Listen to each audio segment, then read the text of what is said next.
my team and I, in partnership or engagement with Lead in Africa, found out that there isn't a single platform that brought together business owners in the retail sector, right? So there wasn't a platform that allowed people to share best practices in the retail pharmacy and in the pure business part of pharma.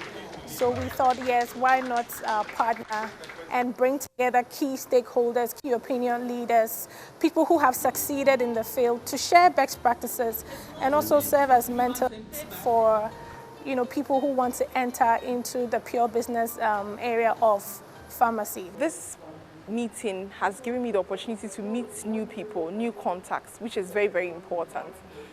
It's also been able to give us an opportunity to learn from each other. So I hear both parties, the bankers, the retail pharmacy, saying that, oh, we are learning something new, or I didn't know about this.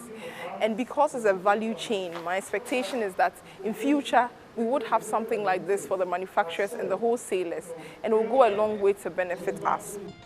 So you can give us the example of a struggling business. Two things I've noticed here, which was an innovation and worked excellently, is that of getting everybody to be part, where we wrote things down on slip and pasted them.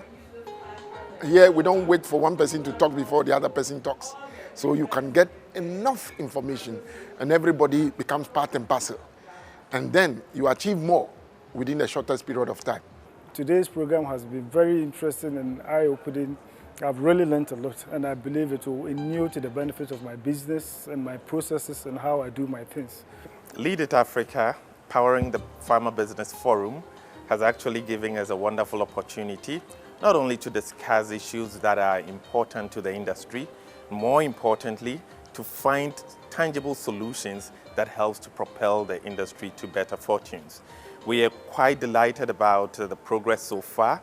And when we look at the last workshop where we brought bankers together with players of the retail industry to brainstorm on how to make funding more accessible to the industry for mutual benefits, we were amazed at the quality of inputs and ideas that came up. I'm hopeful that there will be some outcomes that will be agreed on, some tailored products that will be for the retail pharma industry. And hopefully the manufacturing and the wholesale would also have ours.